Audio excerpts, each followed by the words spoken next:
What time is it? 8:01. The pub doors are 1 minute late in opening. I apologise. Right, where are you all, my lovelies? There you are. Sorry to be a minute late. If you want the truth of it, I sat down to open up the pub. Well, you know, walk towards the doors, if you will, of the Katie's Arms. I looked down and I realised that I had on, hold on, checking my flies. 1 second. This is probably something you're supposed to do before you present yourself on a live, isn't it? Just checking my flies, they're done. So what happened was I looked down and I still had on a legging. It was a running legging, but I thought I would go to the effort of changing into my super tight trousers for you all. And now the only thing is I could do with a hoik. Can I give them a quick hoik? Just look away a minute. I'm just... They're a bit down at the crotch.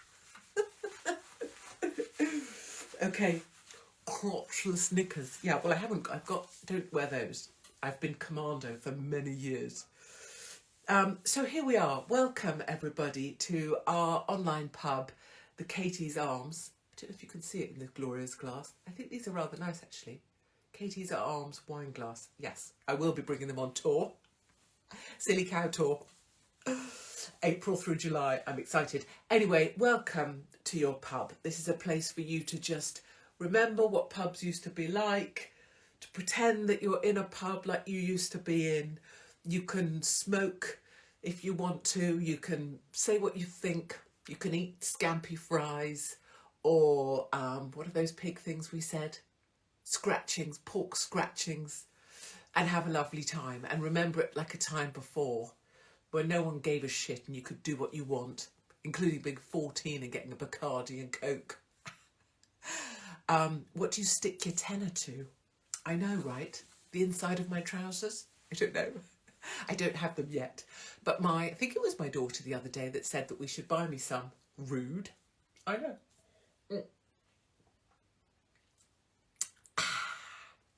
Good. How is everybody? How was the first week of January? I miss going out and smelling of smoke and beer when I came back. I know.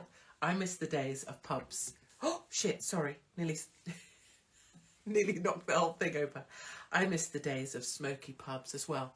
Do you want to know some news that just happened today? So it's not funny, but Kate Garraway's husband, Derek, it's called Derek, isn't he? Draper. He died.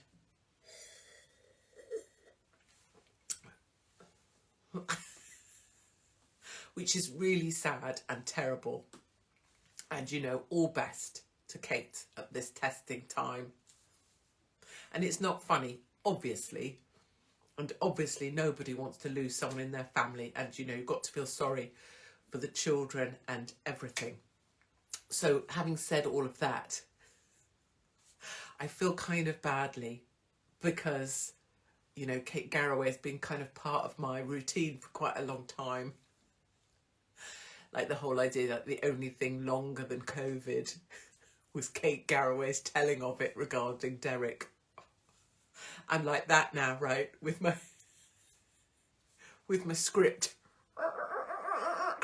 Just put a pencil through that one. The Derek Draper Christmas documentary / 2024 documentary. See ITV looking at their schedules. Like I said, it's not funny. And anybody who giggles about that sort of thing is clearly retarded and, you know, doesn't deserve any kind of platform anywhere. And all of the love goes to Kate. It does beg the question, though, doesn't it, about medical science sometimes. You know, is medicine really always the answer? Is it? Do you want to be sustained at all costs? I don't. This is a personal thing. But if that's me and I was Derek, let me go. You know what I mean? Don't drag my arse out for another 2 years of pure misery, being hawked round, disabled. Let me go. Like, that isn't anyone else's choice. That's my choice. But my choice is, let me go, right? Do not make me be wheeled around being pleased because I've been taken to a fragrance garden. Oh. I always think that's such a load of shit, don't you? When they do those garden makeover programmes. And it's like, oh, we're here at the disability thing for the, you know, for the blind. So we've done a garden so that people will be able to smell it. I mean, I get it. It's nice, but oh. I think I'm in one of those moods. Doesn't bode well, does it? Be a knock at the door in a minute. Be the West Midlands police here to arrest me for hate speech. Come on then. Let's be having you. So, a couple of things. I had a brilliant idea. I want to share that with you. I had a revelation involving my feet. I want to share that with you. I do have some other funny stories. And also, I'll have a wine as well. Well done. That's 2 children's dad you're talking about. No, that's 2 children who just lost their dad you're talking about. Exactly.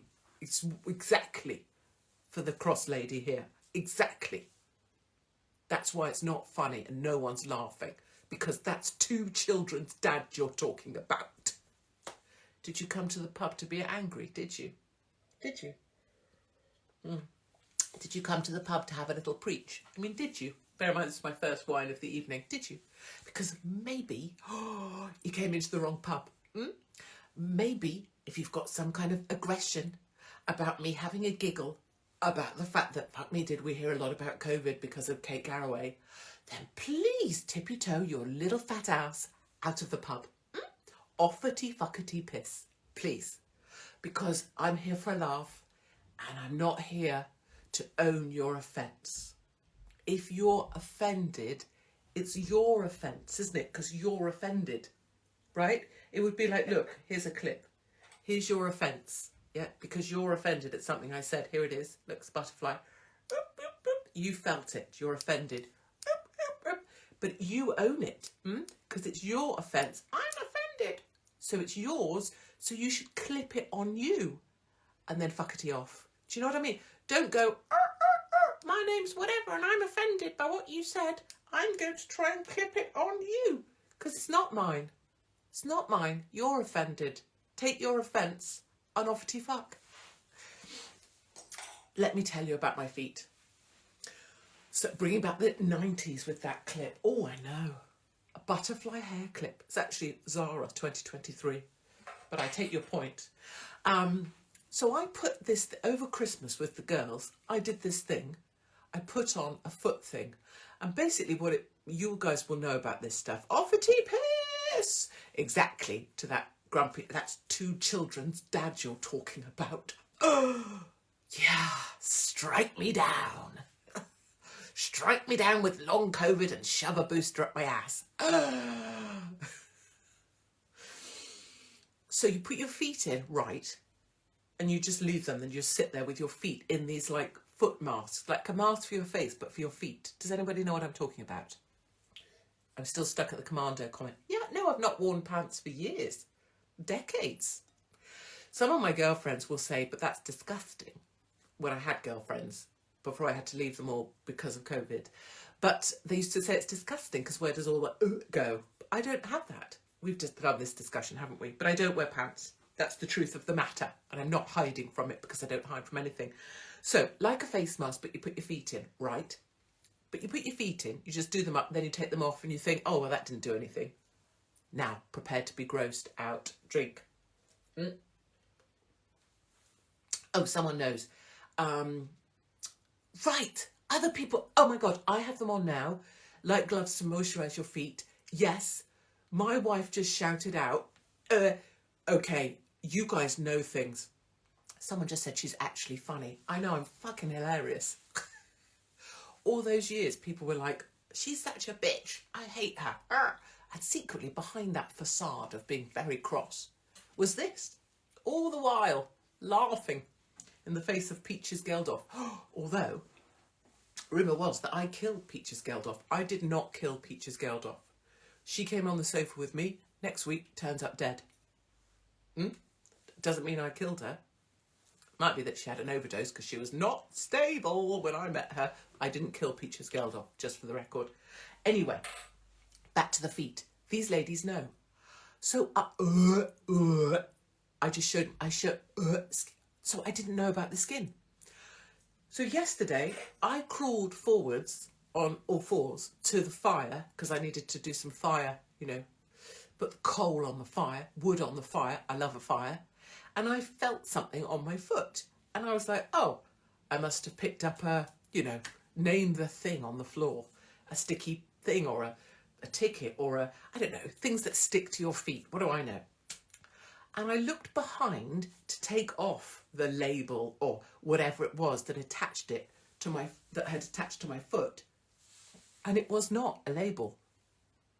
It was not a ticket from a garment that I had bought. And it was not like a biscuit wrapper, which could very well be on my floor because one of the kids would just throw them on the floor, or something that the dog left, like some random bit of crap.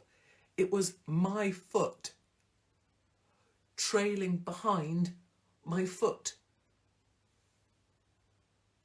Please, God, your entire foot comes off as an actual sock.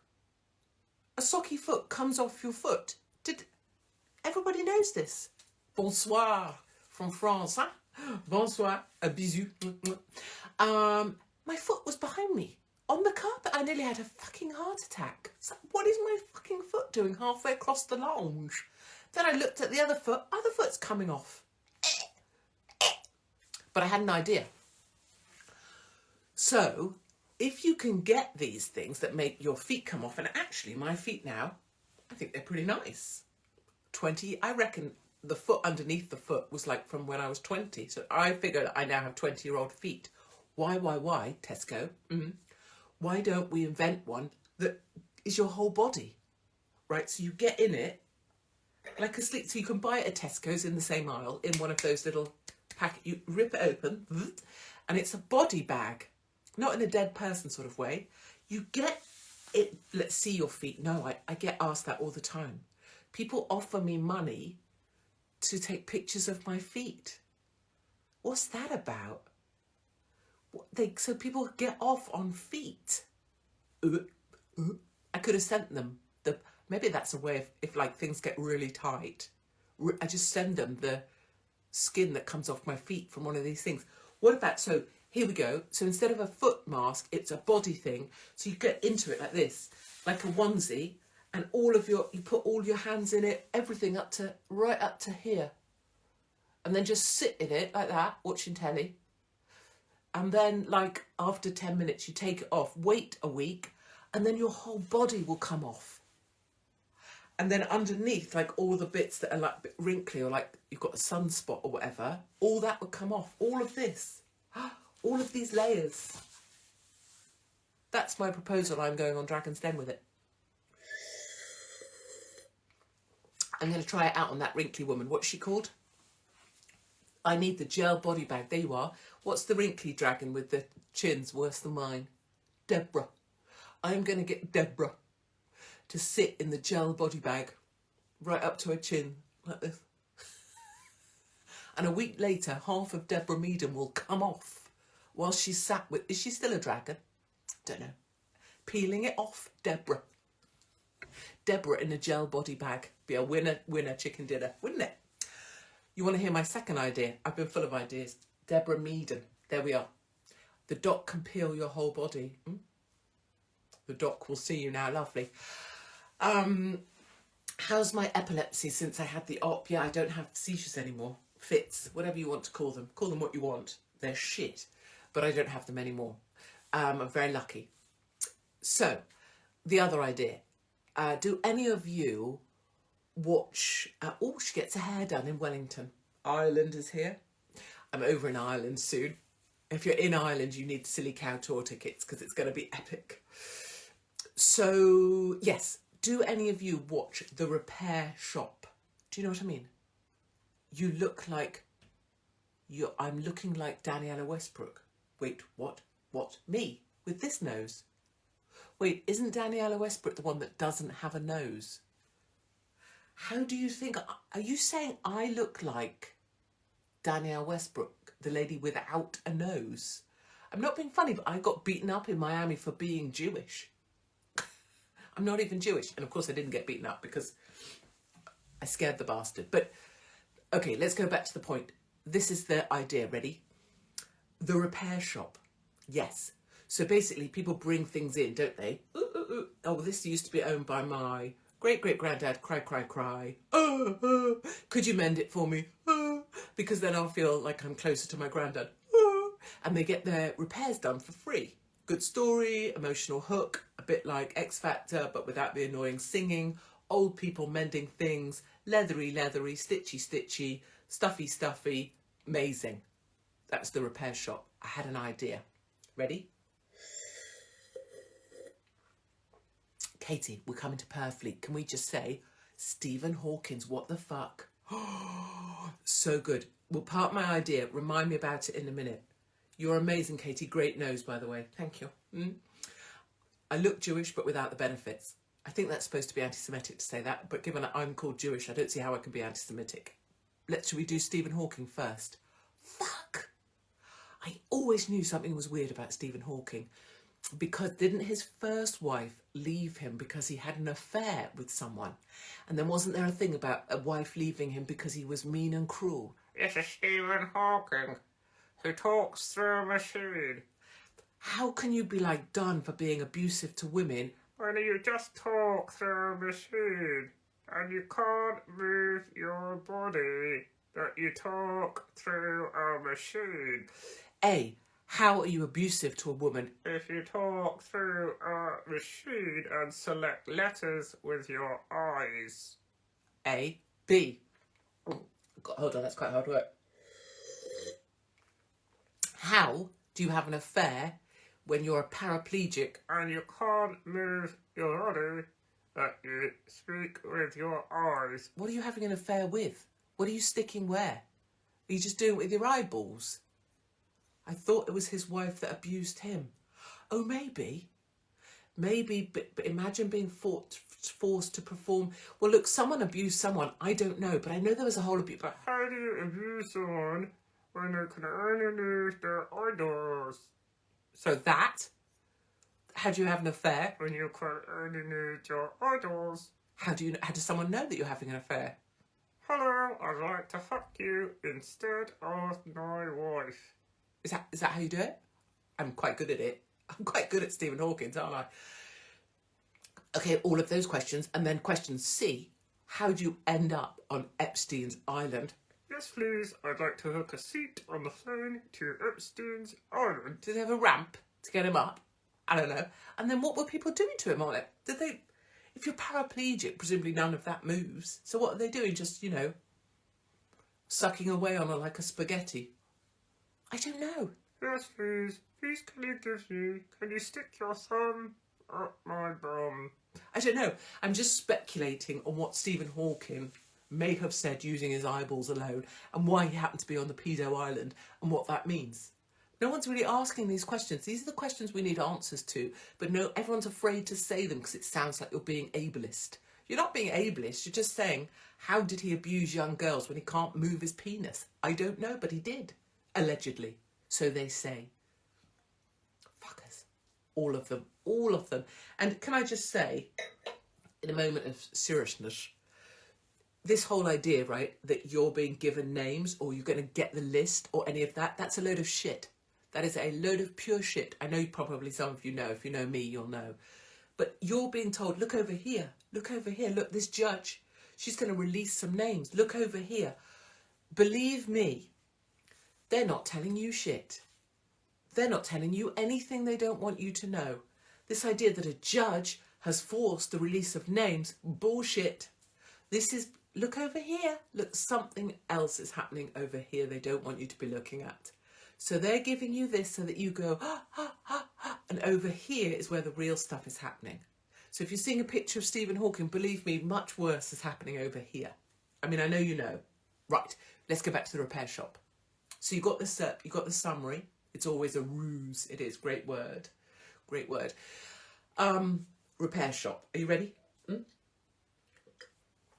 So, as it currently stands, blah, blah, blah. This was my great-grandmother's. Oh, can you mend the painting? Yes, I can. Oh, the painting's lovely. Oh, well done, goodbye, thank you. That's the summary of the show at the moment. New idea, repair shop, but for people. So all the doctors on strike because they're miserable bastards, and they're all, because they're called junior doctors, and it hurts their fragile egos because they think that people think they're not real doctors yet, and so they're striking because they want even more money, the little bastards.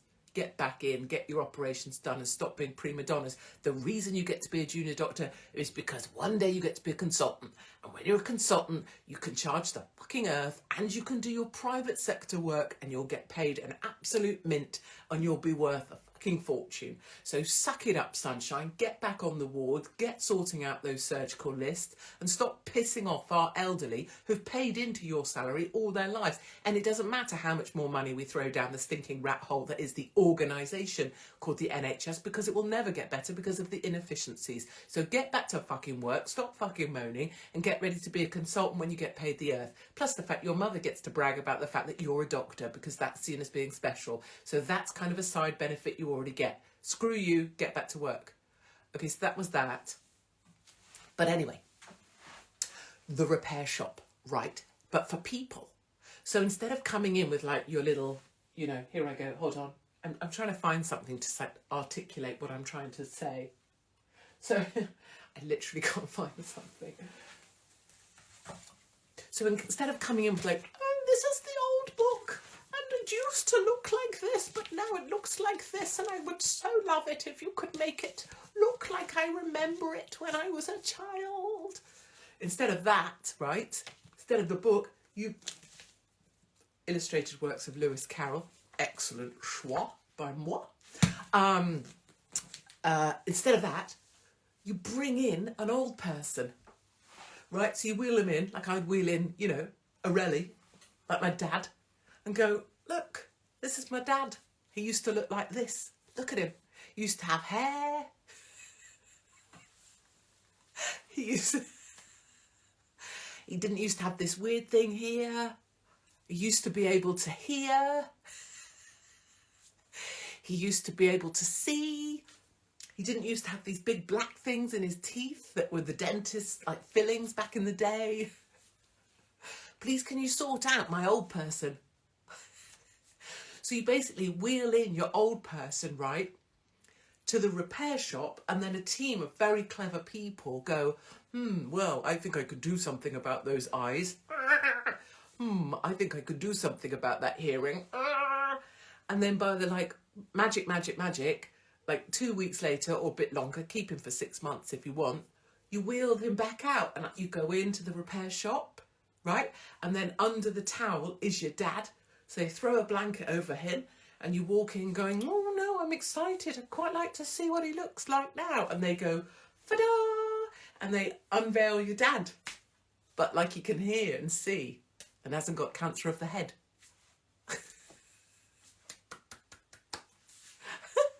I know, it's the best idea ever. I'm going to pitch it to the TV companies. I'm sure they're going to bite my arm off. Right, we've got 5 minutes left. So let's answer. This time next year kind of show. Yes, exactly. Hello, lovely Katie. Hello. Richard and Judy did that 25 years ago. What, the repair people? Did they? They repaired people? Please do Stephen Hawking again. That was funny. We'll have to work that up, won't we, for the tour. We'll have to work up Stephen Hawking on Epstein's Island. Maybe they can push me on in a chair. Or I can get... Could Stephen Hawking work his own chair? Just with his eyeballs? Like if he typed the word forward. Forwards. I don't know. I need to do some research in order to better deliver this from a comedic perspective. My thoughts on Princess Diana. Killed off 100%. Love what you say and what you think without apology. I know. Fuck 'em, I'm too old. And also, all of this apology shit. When people say something and then there's a hoo-ha and then people say, oh, I'm so sorry, I'm so sorry. No, fuck off. Never be sorry. Sorry is just, especially, you know, that you'll never make them happy. You'll never please the bastards. That's why it's really great being this age, actually, because, you know, you don't really have to give a single shit. Never be sorry for who you are. Exactly. Be sorry if you step on someone's foot, you know, or you run someone over deliberately. Be sorry if you're a major arsehole or you wish ill on someone. But don't be sorry for just being yourself, even if you're a git. Be a brilliant git. The best apology was Matt Rife's. Oh, I don't know about that. You're my age. We're not old. No, we're not old. It's not that we're a bit old. It's that we don't need... I mean, don't think I ever tried to be liked, quite obviously. But it's that if you don't need the approval of other witches, and once you fathom out that some people you call a friend, you've actually applied the wrong label to. And the other thing that people prey on you for gossip that they then use as a currency, just like a sort of dodgy Arab. Is that racist? Possibly. And they want your gossip so they have it as currency in their hand to punt for attention with other women. Once you work a lot of those things out, then you're able to preserve yourself from them. And that's a really glorious thing. Because you don't need all those fuckers. You only need a couple of people in your life. If you haven't got a couple of people, you could probably have a cat. If you haven't got a cat, I don't know, buy a toy. Words of wisdom. Thank you. I try. Serious moment. So look, we've got 3 minutes to go. Tell some jokes. That's not what stand-up is. When I tell people privately, if I'm being, just being honest, I say, oh, I do some stand-up. And they'll go on then. It's the weirdest thing. This is men in particular. Go on then. Go on then what? Go on then. Do some. What if I told them, I was a hairdresser? Would they go on then? Cut my hair. Go on then. Prove it. Fuck off. I don't have to prove to you anything. I told you what I did. You're an engineer. Go on then. Fix something. What if I told them I was a hooker? I'm a hooker. Go on then. Blow me. It's the weirdest thing. Someone here saying R.I.P. Derek. Yeah. R.I.P. Derek. Yeah, that's right. R.I.P. Derek. There goes the next documentary. Not funny. Looking forward to seeing you on Thursday. Are you? Where am I on Thursday? Okay, wherever I am on Thursday, I am looking forward to seeing you as well. Where am I? Lovely Mark. Let me tell you this really quickly, 1 minute. Lovely Mark got on a train yesterday in Paddington, 5 p.m, right? And I said to him, there's going to be trouble tonight on the train. I said, shouldn't have got on the train. He got on the train. Guess what? Reading, ba-dum, ba-dum. Well, no, actually, it's a train, isn't it? So, ba-dum, ba-dum, ba-dum, ba-dum, ba-dum, ba-dum, ba-dum. Body under train. Not suicide. Criminal investigation. Someone possibly tied to the tracks outside Reading. Guess how many hours for lovely Mark to get back from London? 2-3 hour journey max. Guess when he rocked up home? 9 o'clock this morning. 12, 13, 14, 15, 16 hours. Just because some criminal overlords in Reading had tied one of their bodies to the track. Shouldn't laugh. But, if you don't find the fun, darlings, what are we going to do? If you are a family member of the person who was tied to the tracks in Reading, obviously, we feel sorry for your loss. So, I need to play a tune on your piano. Love to everybody. Remember to hang on in there. Remember to try and laugh. Like if someone's losing their shit, laugh. If someone's being an obnoxious wanker, laugh. If someone gets in your face and tries to tell you a small rule about a piffling detail of trifling nonsense, just go, all right, mate, you keep going. And on you go. Just laugh in their face. Remember, anyone making you smaller, get bigger and laugh. Anyone trying to make you tinier, do the opposite. Anybody trying to make your life smaller so they feel better about their tiny little life, just grow in their face. Yes, that's the attitude. Here I am, laughing. That's the way we win this. Okay, my loves, I hope you have a great weekend. Remember to do something lovely for yourselves. Remember to protect yourself. And remember to say to yourself, do I need this person in my life? No, I don't. Why don't you offer to piss? Okay, Have a lovely weekend, and I'll see you somewhere on the road. For tickets for April through July, do go to katiesarms.com. Lovely Mark has got 40 dates for me in 2024. We will sell out the whole lot, and I would love you to be part of what we're doing, because it's honestly, it's something really, really lovely. And maybe, hold on, I've forgotten how to do Stephen. And I will bring Stephen Hawking to the tour in a electric chair. Okay, see you on the road.